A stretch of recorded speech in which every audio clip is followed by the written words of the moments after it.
Eu acho que a gente tem que falar, como disse o Bruno aí, dos jogadores também. É bizarro, é muito jogador caro que não tá jogando nada nesse Corinthians e muitos aí não devem renovar. Renato Augusto vai acabar no fim desse ano. Pra mim não tem que renovar. Se o torcedor botar pressão pra renovar porque ele decide alguns jogos, pra mim é burrice. Porque ele é muito caro porque ele entrega, a não ser que faça um contrato de produtividade. Aí é ótimo. Ou com um salário bem menor. Sim. Também é ótimo. Aí você tem... quem acaba no fim desse ano? O Fábio Santos que vai parar. Ele já falou, já deixou claro que vai parar. Paulinho que tá machucado. Paulinho também vai parar. O Paulinho, o Corinthians vai ter que recuperar, né? Até o fim da recuperação, mas... E é caríssimo também. Sim, mesmo quando jogou, nessa passagem, ele jogou mal, né? Se machucou 2 vezes, 2 lesões de cruzado nessa passagem pelo Corinthians, mas quando jogou também não foi bem. Acho que Gil também até o fim do ano. Acho que Gil também vai até o fim do ano. O Maicon vai até o fim do ano, que é empréstimo, ele é do Shakhtar Donetsk. E o Juliano também. Tem bastante gente até o fim do ano. Então, você já vai tirar o gasto do Maicon, do Juliano. Não dá pra renovar com esses caras. Não dá. Maicon, Juliano. O Juliano, pra mim, foi a grande decepção desse Corinthians. Eu achei uma excelente contratação quando ele foi contratado e ele não jogou nada. É que aí também tem azar, né? A diretoria faz muita contratação errada só por nome, mas o Juliano não era o caso. Foi um azar. Maicon, Juliano, Renato Augusto, Paulinho. 4 jogadores caríssimos que encerram o contrato agora. Pra mim não tem que renovar. Vanderlei Nogueira, Mano Menezes. A gente tanto falou do Luxemburgo, o aproveitamento do Mano é pior do que o aproveitamento do Luxemburgo quando ele saiu do Corinthians. O Luxemburgo tinha 48% de aproveitamento. O Mano tem 42%. De 11 jogos, 3 vitórias, 5 empates e 3 derrotas. 11 gols marcados e 15 sofridos. E outra, já erraram na contratação. E erraram ferrando o novo presidente. Porque fizeram um contrato de 3 anos. Isso é uma piada, Vanderlei. Fazer um contrato de 3 anos... Nenhum treinador faz contrato de 3 anos hoje no Brasil. Pra você ver o quanto 3 anos é muito. O Abel Ferreira completou agora 3 anos no Palmeiras. Olha todo o sucesso que ele teve que ter pra ficar 3 anos no Palmeiras. Aí essa diretoria contrata, por 3 anos de contrato, o Mano Menezes, que fez uma temporada péssima no Internacional. É muito erro de gestão, né, Vander? Ter contratado o Mano, ainda mais da situação que foi. Olha, Asmar, é o seguinte, o que menos eleitor gosta é de ser enganado. Me ensinou Fábio Piperno. Mas eu reconheço que no mundo real isso é quase impossível. Essa é a primeira observação. 3 dias depois das últimas eleições, eu já começo a ficar querendo buscar dúvidas, buscando uma terapia para tentar entender o que está mudando nas últimas horas. O candidato eleito, agora presidente eleito, ele disse uma série de coisas antes de ser eleito. Por exemplo, quem tem que renovar contrato dos jogadores que estão com seus contratos quase terminando são os atuais administradores do Corinthians. Eu não vou renovar com ninguém se passar. Vai manter isso ou vai mudar? Essa é a primeira pergunta. Cheio de dúvidas nas últimas horas. Ele cansou de ser chamado de Pinóquio durante a campanha. E cansou de dizer que o clube está destruído, dentro e fora de campo. Algumas horas depois, ele se reúne com o presidente atual para fazer o início de transição e, satisfeito, diz que está encontrando, em algumas horas, ele não viu nada, não abriu uma gaveta, está encontrando o clube melhor do que ele esperava. Ele falou que estava melhor do que ele esperava. Em algumas horas, atenção, em algumas horas, o grandioso Corinthians recebe a avaliação do presidente, que ainda não sentou na cadeira, não abriu uma gaveta, de que o clube está melhor do que ele esperava.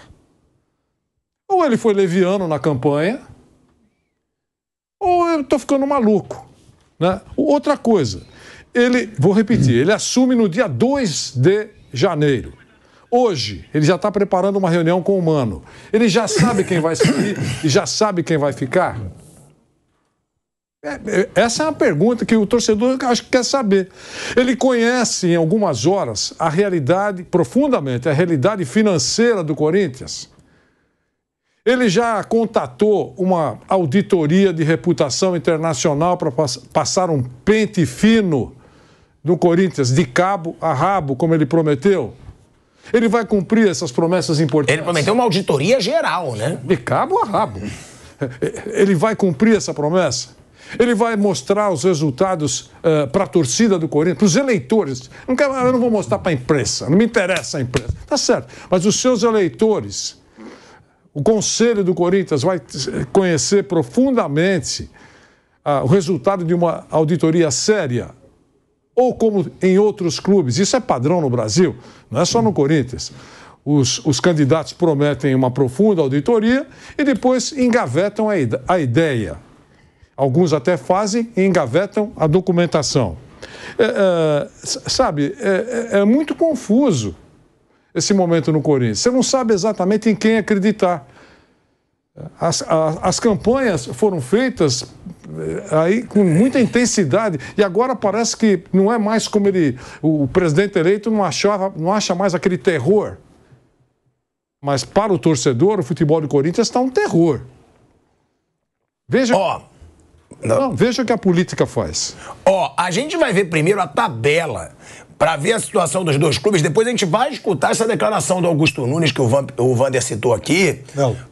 Do Augusto Melo, que o Vander citou aqui, porque realmente é bizarro. Ele falou tanto na campanha, atacou tanto e agora diz que não está numa situação tão ruim quanto parecia. Não deu tempo também de ver nada no clube. Isso foi ontem. A gente vai ouvir o Augusto Melo, mas antes eu queria trazer a tabela para ver a situação dramática que vivem Corinthians e Vasco. Olha aí, o Bahia está com 41 pontos, o Vasco está com 42. Se o Vasco empata hoje e o Bahia ganha do São Paulo na Fonte Nova, lá em Salvador, o Bahia passa o Vasco e o Vasco volta para a zona. Se o Corinthians ganha hoje, se o Corinthians perde hoje e o Bahia ganha, o Bahia passa o Corinthians. E o Vasco tem jogos dificílimos depois desse jogo contra o Corinthians. Hoje, esse jogo pro Vasco é fundamental porque ele tem o Grêmio fora de casa e o Red Bull Bragantino... Isso, em casa.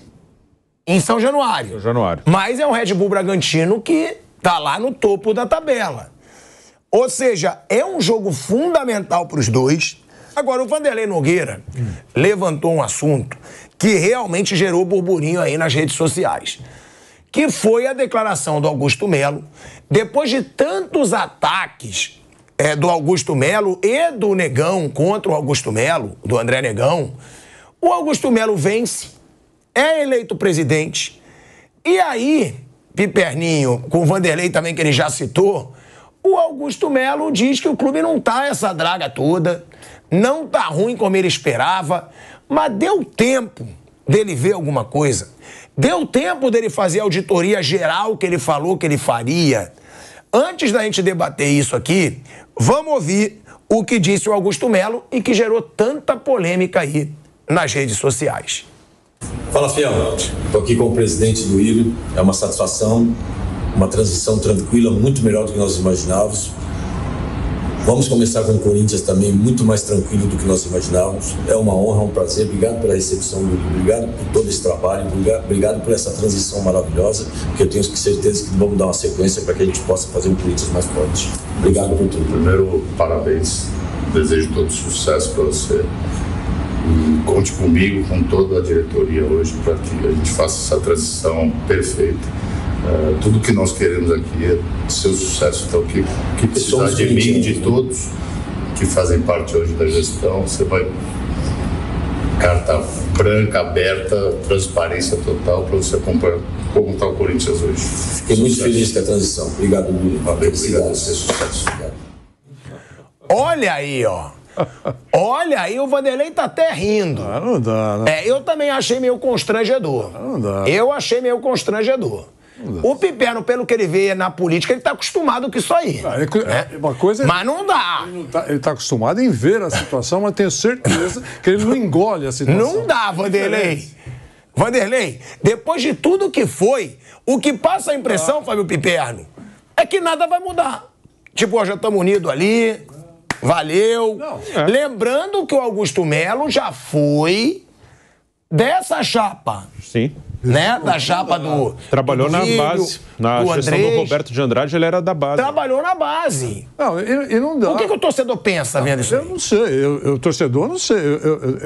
Eu acho que quem tem que pensar mais... Meu diretor aqui, que é corintiano, já me respondeu. O torcedor tá puto. Não, é o eleitor. Foi o que ele falou aqui.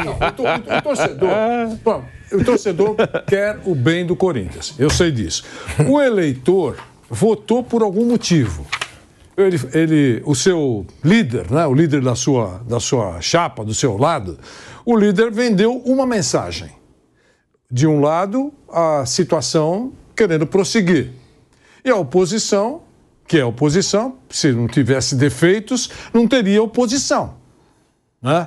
Então, apontou uma série de defeitos nessa gestão de quase 2 décadas.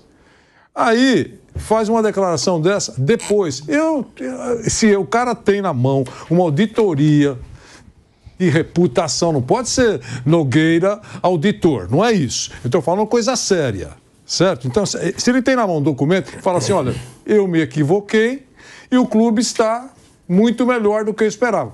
Pronto. Agora, horas depois, ele deve ter ficado no churrasco nos 2 dias para comemorar a vitória. Diz que recebe o clube melhor do que ele esperava. É para fundir a cabeça do leitor. Eu acho que isso é incrível. Outra coisa, agendar uma reunião com o técnico para, vou usar a palavra, agendar reforços. Pô, mas faz 48 horas não tinha... O discurso é que não tinha grana para fazer grandes investimentos. E mesmo antes da eleição, começou a dizer que vamos reforçar e tal. Não é essa a realidade do Corinthians. Ou então, estamos todos enganados. Jornalistas e torcida do Corinthians. Não é essa a realidade. A realidade é pagar contas para quem quer o bem da instituição. Pagar contas, confirmar ou não, que não foi confirmado ainda o acordo com a Caixa. A eleição vai mudar alguma coisa? Vai mudar o rumo da discussão? Falta assinar alguma coisa? O administrador que assume concorda com os termos? Sabe, tem uma série de coisas. Realmente, eu acho que o eleitor antenado deve estar, pelo menos, preocupado com esse discurso. A eleição já passou, o cara tem que ser real. Agora vou sentar nessa cadeira aqui e vou ver o chumbo que eu vou encontrar. Agora, o Fábio Piperno, eu acho que pode até ter torcedor que está pensando, será que tudo foi uma farsa, então? Será que pode ser até mesmo o grupo monta uma oposição para parecer que é uma oposição? Porque o Augusto Melo já foi desse grupo. Sim. Já foi. Aí rompeu, virou uma oposição. Aí agora vence e é muito rápido esse cumprimento. Eram tantos ataques. Eram ataques também por parte do Duílio, falando que não devia satisfação a ele, que ele não era o presidente, que ele contratava o Mano e que se dane o que o Augusto Melo ia pensar. O Augusto Melo atacou pra caramba a atual gestão. E aí o torcedor pode até pensar, será que tudo isso foi até uma farsa? É tudo o mesmo grupo que forjou uma oposição? Ou não? Qual é o pensamento do torcedor hoje? Bom, o torcedor tem todo o direito de ficar com a cabeça embaralhada e cheia de dúvidas. Agora, campanha é campanha. Bravata de campanha é uma coisa, pragmatismo de governante é outra. Né? A vida real nos ensina isso. Exato. Então, o que ele pode... Ensina mesmo. Pois é. O que ele pode ter encontrado de positivo? Muito se fala, o Corinthians teve 1 bilhão e tal. Né? Não. De fato, o endividamento diminuiu um pouquinho nos últimos tempos. O Corinthians fechou alguns bons contratos aí, patrocínio e tal. O último balanço aí aponta uma dívida de 800 e tantos milhões, mas assim, 800 e tantos milhões não são 1 bilhão. Então, recuou um pouquinho. Em relação a isso, ok. Mas chega, não precisa ter essa coisa efusiva de abraço. Olha só quantos segundos eles ficaram com as mãos apertadas assim. É muita falsidade. Excesso. É muita falsidade para mim. Toma um cafezinho. Olha, o Milei, o presidente Alberto Fernandes, na manhã seguinte, eles tomaram um café juntos. Então, um ficou numa cadeirinha aqui, o outro numa cadeirinha, só os dois de cara amarrado, tal, uma foto que correu o mundo. Mas pelo menos foi um encontro civilizado. Faz um encontro civilizado. Toma lá um cafezinho. Mas não precisa falar, puxa vida, tá tudo melhor do que eu imaginei. Aí também não. Aí o torcedor fica pé da vida, óbvio. Porque se tá tudo melhor, então não precisa ter oposição. E outra coisa... A minha pergunta é, você não respondeu. O quê? Pode ser uma falsa oposição? Não. Ó, vamos aqui, a gente tem os 2 grupos, de qualquer jeito a gente vai... Falsa não. Mas, gente, mas pra ser um cumprimento tão rápido, tanta meiguice assim... Falsa oposição não. Mas é que, mas seguramente, os 2 candidatos não foram verdadeiros. Isso aí. Só isso. Bravata de campanha. Não há um ódio tão grande, assim, como parecia na campanha. É isso, assim, é um outro grupo, assim, o Augusto, eu acho que no grupo que estava no poder, que chama-se Renovação e Transparência, ele estaria atrás na fila de outras pessoas, inclusive do André Negão, e ele já saiu do grupo há um tempo, ele já foi candidato a vice do Cittadini uma vez, Cittadini que é da oposição e votou no André Negão, porque achava o André Negão, para ele, menos ruim do que Augusto Melo. Mas Augusto já foi vice do Cittadini e na eleição passada foi candidato contra o Duílio, né? Ele foi vice do Cittadini na eleição que o Andrés ganhou. Sim, o Vampeta não está aqui, mas seria até um bom exemplo. Lembra o Corinthians e Palmeiras, aquele de 99, o Vampeta estava jogando, que terminou em pancada, aquela final do Paulista? Sim. Ali teve a briga ali, era uma final, os ânimos exaltados, eles tinham se enfrentado pela Libertadores. Eles eram amigos. Em 2002, alguns anos depois, muitos deles, dos 2 lados, estavam juntos na seleção brasileira que ganhou a Copa do Mundo. Mas aí é diferente. Então, aí é diferente. Assim, Quando você tem uma rivalidade de você acusar de mau caráter, de desvio de dinheiro, é diferente de você brigar no campo. Brigar no campo eu brigo até com a minha mãe. Sim, mas... Eu vou jogar com a minha mãe, eu vou dar carrinho na minha mãe. Mas a eleição, se valer alguma coisa. Mas a eleição... Dona Rosana já vai saber, mamãezinha. Mamãe. Mas a eleição é tipo... É diferente. A eleição você acusa o outro de corrupção. Acusa o outro de... corrupto. É corrupto ou não é? Se você está na oposição e você disser a situação é boa, o cara vai falar, então bom, então eu vou votar na situação. Então é normal que a eleição seja assim. Quem está na oposição tem que falar que a situação é ruim, porque se a situação estiver boa, ele vai votar no outro. Eu, pelo menos no meu caso, eu queria reafirmar, então, que tudo que se ouve é mentira. É isso. Claro. Isso vale... Foi o maior absurdo disso tudo. Tudo que se ouve é mentira. E você acha que eu vou achar que é normal? Eu não posso achar que isso é normal. Porque eu acreditei, ou eu ouvi, que esse cara... Perdão. Que o presidente eleito é Pinóquio. Cansou de ser chamado de Pinóquio. Ele cansou de dizer que o clube estava destruído, dentro e fora de campo, é preciso mudar. Cansou de... Horas depois, nada disso existiu. É como se passasse uma borracha. Quer dizer... mas a política é assim. A política pode ser assim, mas isso, para minha cabeça, não é normal. É só isso. Mas não importa, você não é eleitor. Eu sei que eu não sou, eu só estou analisando aqui, o tema foi trazido aqui, eu tenho que, no mínimo, mostrar, digamos assim, uma grande dúvida. É isso. E para mim, o grande absurdo dessa história toda, Vanderlei, é esse papo de que ele vai se reunir com o Mano para definir planejamento de 2024. Eu me lembro que uma vez, Fortaleza, acho que foi 2021, corria o risco de cair. Aí a gente fez uma entrevista com o Marcelo Paz. O Marcelo Paz chegou e falou assim, olha, eu trabalho com cenários diferentes. Então, se eu ficar na primeira divisão, é um tipo de time.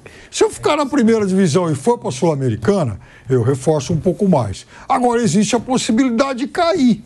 Aí é um outro tipo de investimento, outro tipo de orçamento. Muito bem, você vai conversar com o Mano hoje. Se perde para o Vasco e corre o risco de cair, é uma coisa. Se ganha ou empata com o Vasco e vai jogar, por exemplo, a Sul-Americana, é um outro tipo de time. Então, não está ainda na hora de conversar com o seu Mano Menezes para fazer planejamento e outra coisa. E se cai, ele continua? Não sei.